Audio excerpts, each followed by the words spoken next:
नर्मदा किनारे बसे रामपुरा साईनगर में जल संकट व्याप्त है। बस्ती में रहने वाले गरीब परिवारों को 2-3 किलोमीटर दूर से पानी भरकर लाना पड़ता है, लेकिन नगर निगम के अधिकारी ध्यान नहीं दे रहे। जमीन से कम ऊंचाई पर लगे और खुले पड़े बिजली के ट्रांसफार्मर हादसों का सबब बन रहे हैं, लेकिन बिजली विभाग के अधिकारी इस तरफ ध्यान नहीं दे रहे। शायद उन्हें किसी बड़ी दुर्घटना का इंतजार है।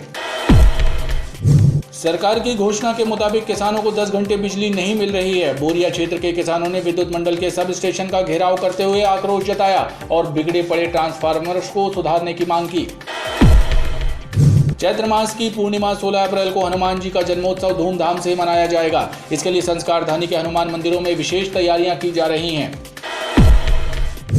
भिक्षावृत्ति को समाप्त करने के लिए नगर निगम द्वारा समाज सेवी संस्थाओं के साथ मिलकर अभियान चलाया जा रहा है। भिक्षुकों को सड़क से हटाकर रैन बसेरा पहुंचाया जा रहा है, जहां उनके रहने और भोजन की व्यवस्था की जा रही है ताकि उन्हें भीख न मांगनी पड़े। ईसाई धर्मावलंबियों के प्रमुख त्योहारों में शुमार गुड फ्राइडे संस्कारधानी में भी परंपरानुसार मनाया गया। इस उपलक्ष्य में शहर के गिरिजाघरों में प्रार्थना सभाओं का दौर चला, तो वहीं प्रभु यीशु मसीह के बलिदान और प्रेम के संदेश को प्रदर्शित करने वाली झांकी शोभा यात्रा भी निकाली गई।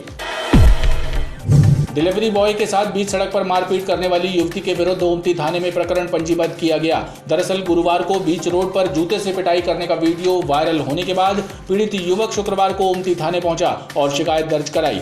पुलिस द्वारा युवती की पतासाजी की जा रही है। देवताल उद्यान में स्कूली छात्रा के साथ दुष्कर्म की घटना को अंजाम देने वाले आरोपी को गढ़ा पुलिस ने गिरफ्तार कर लिया है। पुलिस के अनुसार आरोपी ने प्रेम जाल में फंसाकर छात्रा से संबंध बनाए थे और जब परिजनों को इसकी जानकारी लगी तो उनके द्वारा रिपोर्ट दर्ज कराई गई। चिलचिलाती तेज धूप और गर्म हवाओं के थपेड़ों से आम जनजीवन प्रभावित हो रहा है। मौसम विभाग से मिली जानकारी के अनुसार फिलहाल मौसम में बदलाव के संकेत नहीं मिल रहे हैं। न्यूनतम तापमान 25.6 डिग्री सेल्सियस दर्ज किया गया। नमस्कार, बीटीवी न्यूज में स्वागत है आपका। इस बुलेटिन के साथ मैं हूं कृष्ण कुमार और आइए इस बुलेटिन की शुरुआत करें। उससे पहले नजर डालते हैं हेडलाइंस पर। संस्कारधानी में भी परंपरानुसार मनाया गया गुड फ्राइडे का पर्व। झांकियां निकालकर लोगों को प्रभु ईसा मसीह के संदेश से कराया गया रूबरू। डिलीवरी बॉय के साथ मारपीट करने वाली युवती के खिलाफ ओमती थाने में दर्ज हुआ मामला और छात्रा के साथ दुष्कर्म करने वाला आरोपी हुआ गिरफ्तार। गढ़ा पुलिस की कार्रवाई। नर्मदा किनारे बसे रामपुरा साईनगर में जल संकट व्याप्त है। बस्ती में रहने वाले गरीब परिवारों को 2-3 किलोमीटर दूर से पानी भरकर लाना पड़ता है, लेकिन नगर निगम के अधिकारी ध्यान नहीं दे रहे हैं। नगर निगम के जल विभाग की जल वितरण व्यवस्था कितनी बदहाल है, इसका अंदाजा इसी बात से लगाया जा सकता है कि नर्मदा किनारे की कई बस्तियां प्यासी हैं। रामपुर साईनगर में भीषण जल संकट व्याप्त है। यहाँ रहने वालों को अपना काम धंधा छोड़कर पानी के लिए दिन भर भटकना पड़ता है। 2-3 किलोमीटर दूर से पानी भरकर लाते हैं, तब कहीं जाकर प्यास बुझती है। क्षेत्र का एक बोरवेल बिगड़ा पड़ा है, उसे सुधरवाने के लिए और नया ट्यूबवेल खोदने के लिए कई बार मांग की गई, लेकिन कोई सुनवाई नहीं हुई। साईनगर नया गाँव बस्ती के लोगों को बूंद बूंद पानी के लिए तरस रहे हैं। तो 1 किलोमीटर दूर यहाँ से कहीं बंगलों में जाते पानी लेने, तब उनको पानी मिलता है। नगर निगम द्वारा आज से 6 साल पहले बोरिंग करवाई गई थी। विगत 2 वर्षों से बोरिंग बंद है। नगर निगम में कई बार आवेदन दिया गया, लेकिन कोई सुनवाई नहीं हो रही। पानी को तो इतनी ज्यादा समस्या है कि हम लोग तो सुबह से लेके पूरा दिन परेशान रहते हैं। काम में भी नहीं जा पाते कहीं, बस यही पानी के चक्कर में धड़ धूप लगे रहते हैं। जाते हो गए 2 किलोमीटर 2.5 किलोमीटर, जहाँ मिलता है वहीं पे चले जाते हैं। अब क्या करें, पानी के चक्कर में तो जाना पड़ेगा। नए गांव साईनगर से बोल रहे हैं और हमारी बस्ती में यहाँ 4 साल से करीब बोरिंग चालू थी। उसके बाद में अभी ये करीब 2-1 साल से करीब ये बोरिंग बंद है और हम लोगों को पानी की बड़ी त्राही मची है यहाँ पर। और हमारे छोटे छोटे बच्चे सब पानी के लिए दूर दूर से लेके आ रहे हैं, तरस रहे हैं। यहाँ पे कम से कम 250-300 की बस्ती है। पानी की किल्लत झेल रहे लोगों की माने तो वल्लभ भाई पटेल वार्ड में टंकी बनकर तैयार हुए 2 साल से ज्यादा का समय गुजर चुका है, लेकिन अब तक पाइपलाइनें नहीं बिछाई गई हैं। नगर निगम की तरफ से की जा रही लेट लतीफी लोगों के लिए मुसीबत का सबब बनी हुई है। जमीन से कम ऊंचाई पर लगे और खुले पड़े बिजली के ट्रांसफार्मर हादसों का सबब बन रहे हैं, लेकिन बिजली विभाग के अधिकारी इस तरफ ध्यान नहीं दे रहे हैं। शायद उन्हें किसी बड़ी दुर्घटना का इंतजार है। जमीन से बहुत कम ऊंचाई पर लगे बिजली के ट्रांसफार्मर्स हादसों को न्योता दे रहे हैं। अधिकांश ट्रांसफार्मर्स के ढक्कन या तो टूटे हुए हैं या खुले रहते हैं, जिनकी वजह से दुर्घटना की आशंका बनी रहती है। लेकिन जिम्मेदार विभाग और अधिकारी इस ओर ध्यान नहीं दे रहे हैं। गर्मी के मौसम में यदि ट्रांसफार्मर्स में आग लगने की घटना होती है तो जनहानि भी हो सकती है, लिहाजा इसमें सुधार होना चाहिए। जैसे दुकानें खुली रहती हैं तो उसमें अगर चिंगारी वगैरह आने की संभावना है तो नीचे कई लोग रहते हैं और उस पर आग लगने के बाद झुलस जाएंगे वो लोग, है ना। इसलिए एमपीबी को इसमें देखना चाहिए कि क्या हो सकता है क्या नहीं हो सकता। उनके ढक्कन खुले रहते, किसी को भी मतलब शॉर्ट सर्किट या करंट वगैरह मतलब लग सकता है, दुर्घटना हो सकती है। इसका जवाबदार मतलब आदमी तो अपने जान से चला जाएगा। गर्मी का समय है, उसमें अचानक आग भी लग जाती है, स्पार्किंग भी होती है। इन सब चीज़ों को चलते हुए इसकी व्यवस्था बिजली विभाग को करना ही करना चाहिए। हैरत की बात तो ये है कि शहर में कई स्थानों पर ट्रांसफार्मर्स के नीचे ही ठेले टपरे लगाकर दुकानें संचालित की जा रही हैं, उनकी तरफ भी अधिकारी ध्यान नहीं दे रहे हैं। भिक्षावृत्ति को समाप्त करने के लिए नगर निगम द्वारा समाज सेवी संस्थाओं के साथ मिलकर अभियान चलाया जा रहा है। भिक्षुकों को सड़क से हटाकर रैन बसेरा पहुंचाया जा रहा है, जहां उनके रहने और भोजन की व्यवस्था की जा रही है ताकि उन्हें भीख ना मांगनी पड़े। नगर निगम की शासकीय योजना शाखा के अधिकारियों कर्मचारियों ने समाज सेवी संस्था के कार्यकर्ताओं के साथ मिलकर भिक्षावृत्ति समाप्त करने का अभियान प्रारंभ किया है। इस अभियान के तहत भिक्षुकों का सर्वे किया जा रहा है, उन्हें रैन बसेरा भेजा जा रहा है, वहां इनके रहने खाने की व्यवस्था की जाएगी। योजना का मकसद भिक्षावृत्ति को समाप्त करना और कमजोर लोगों को शासकीय योजनाओं का लाभ प्रदान कर उनका पुनर्वास करना है। सहयोग एजुकेशन से संगीता विश्वकर्मा हूँ और अभी हम लोग भिक्षावृत्ति को कम करने के लिए एक छोटा सा अभियान चला रहे हैं, जिसके तहत हमारी पूरी टीम काम कर रही है। ये नगर निगम से ही हम लोगों को काम मिला, अंजू मैडम के नेतृत्व में हम लोग ये काम कर रहे हैं। अभी हम लोगों ने करीबन 40 से 50 लोगों को, कुछ लोगों को हम लोगों ने रैन बसेरा शिफ्ट किया है, कुछ लोग जो जबलपुर के नहीं थे उनको बाहर भी हम लोगों ने यहाँ से भेजा है और अभी देख रहे हैं आप, निरंतर हम लोग ये काम कर ही रहे हैं। विभाग की प्रमुख अंजू सिंह स्वयं मोर्चा संभाले हुए हैं और उनकी देखरेख में भिक्षुकों को रैन बसेरा में शिफ्ट कराया जा रहा है। सरकार की घोषणा के मुताबिक किसानों को 10 घंटे बिजली नहीं मिल रही है। बोरिया क्षेत्र के किसानों ने विद्युत मंडल के सब स्टेशन का घेराव करते हुए आक्रोश जताया और बिगड़े पड़े ट्रांसफार्मर्स को सुधरवाने की मांग की।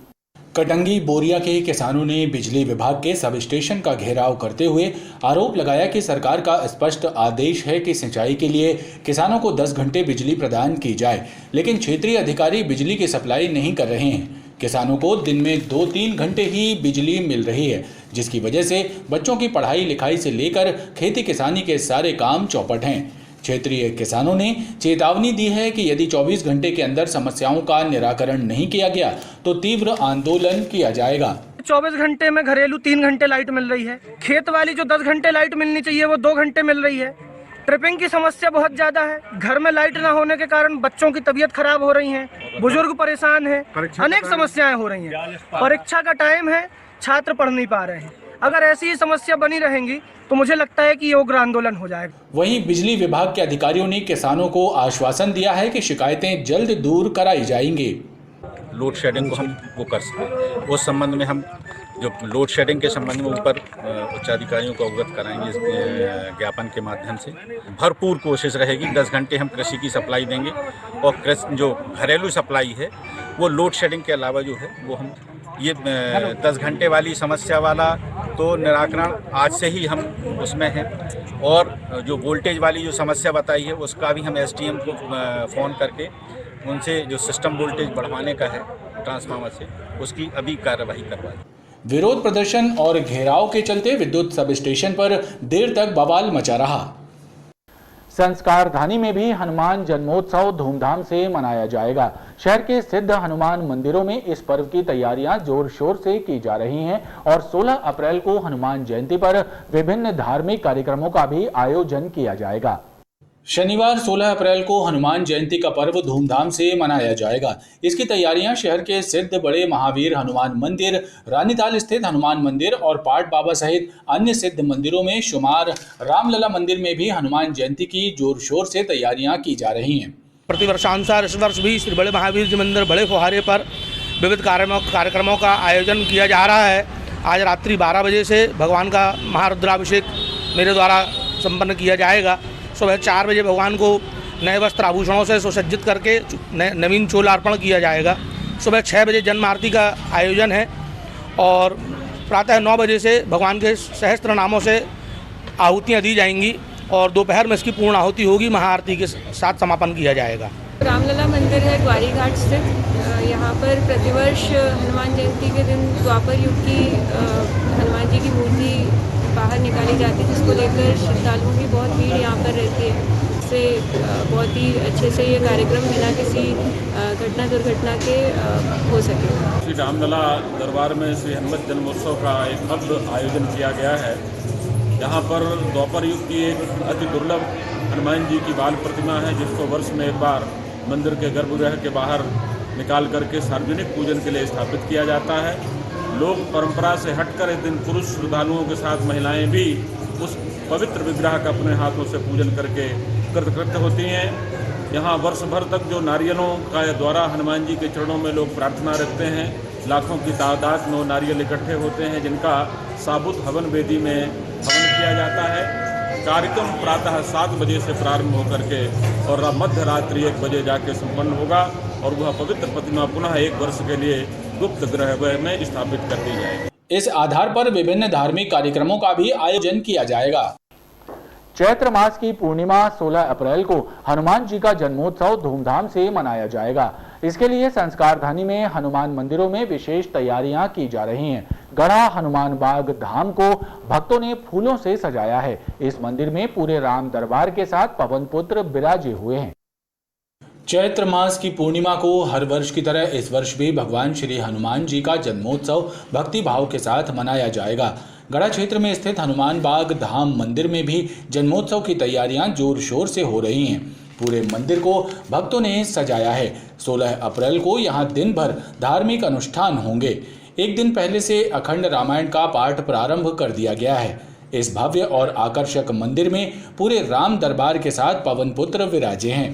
ये मंदिर अखंड भारत में प्रथम राम दरबार वर्ष 2015 में स्थापित हुआ। हनुमान जन्मोत्सव के कार्यक्रम की तैयारियां चल रही हैं।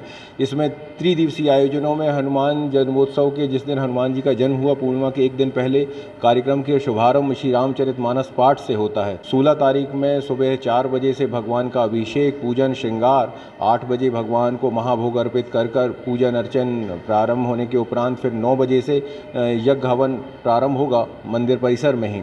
शाम को 4 बजे 16 तारीख को पूर्ण आहुति होगी। रात्रि में 8 बजे महाआरती का आयोजन मंदिर परिसर में हनुमान जी महाराज के समक्ष ही रखा जाएगा। ऐसी धार्मिक मान्यता है कि भगवान श्री राम भक्त हनुमान जी शिव जी के रुद्रावतार हैं और उनके सुमिरन करने मात्र से दुखों का नाश होता है और सारी पीड़ा कट जाती है। उनकी कृपा से सुखों का संचार होता है। ईसाई धर्मावलंबियों के प्रमुख त्योहारों में शुमार गुड फ्राइडे संस्कारधानी में भी परंपरा अनुसार मनाया गया।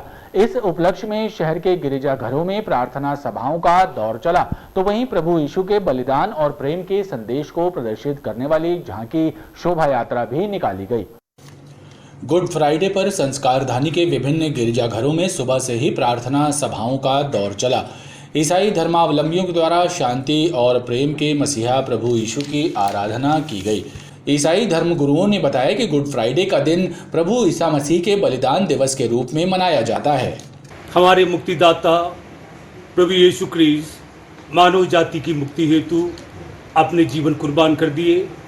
उसी की स्मृति में आज यीशु में विश्वास करने वाले सभी भाई बहन एक साथ आकर यीशु के दुखों एवं कष्टों पर और विशेष करके यीशु पर मृत्यु पर मने चिंतन किए और सभी विश्वासी भाई बहन मिलकर यीशु की मृत्यु का सजीव मंजन करने की कोशिश की है। इस अवसर पर ईसाई धर्मावलंबियों द्वारा प्रभु यीशु के बलिदान को प्रदर्शित करने वाली झांकी शोभा यात्रा भी निकाली गई।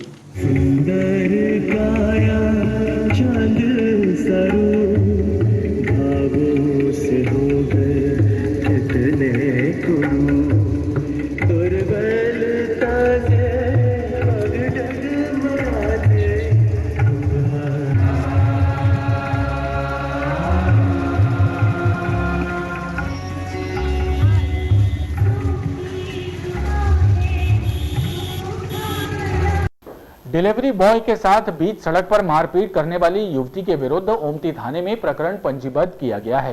दरअसल गुरुवार को बीच रोड पर जूते से पिटाई करने का वीडियो वायरल होने के बाद पीड़ित युवक शुक्रवार को ओमती थाने पहुंचा और शिकायत दर्ज कराई। पुलिस के द्वारा युवती की पतासाजी की जा रही है। अबे तो गलत तो रहने दे भाई। मोबाइल किसका गिरा? मोबाइल उठाइए, मोबाइल ले ले। डिलीवरी बॉय को बीच रोड में जूते से मार रही युवती का वीडियो सोशल मीडिया पर वायरल हो रहा है। इस वायरल वीडियो में लड़की से मार खाने वाला युवक दिलीप विश्वकर्मा शुक्रवार को ओमती थाने पहुंचा और युवती के विरुद्ध प्रकरण दर्ज कराया। दिलीप ने बताया कि वो एक कंपनी में डिलीवरी बॉय का जॉब करता है और गुरुवार को दोपहर 2:30 बजे रसल चौक से पिज्जा की डिलीवरी लेने गया था। उसी दौरान एक स्कूटर सवार युवती उसकी बाइक के सामने आकर अनियंत्रित होकर गिर गई और उसने जूते से उसकी पिटाई शुरू कर दी।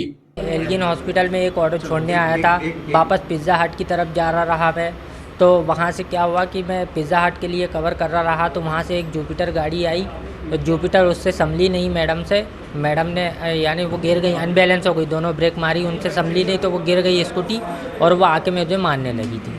बहुत मारा है उसने, इसलिए मैंने रिपोर्ट दर्ज करवाई है। वहीं ओमती पुलिस ने गाड़ी नंबर के आधार पर युवती की तलाश शुरू कर दी है। डिलीवरी बॉय है, दिलीप विश्वकर्मा नाम है, ग्राम बिचवा चरगवा का रहने वाला है। उसने रिपोर्ट दर्ज कराई है।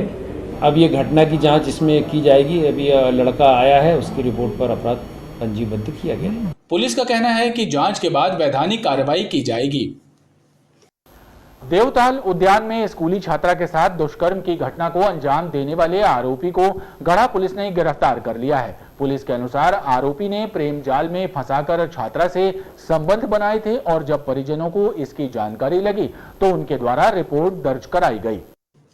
गढ़ा थाना क्षेत्र के देवताल उद्यान में ले जाकर एक नाबालिग छात्रा के साथ दुष्कर्म करने वाले आरोपी को गढ़ा पुलिस ने गिरफ्तार कर लिया है। पुलिस के अनुसार लड़की के परिजनों ने शिकायत दर्ज कराई थी कि आरोपी ने छात्रा को अपने प्रेम जाल में फंसाकर उसका दैहिक शोषण किया है।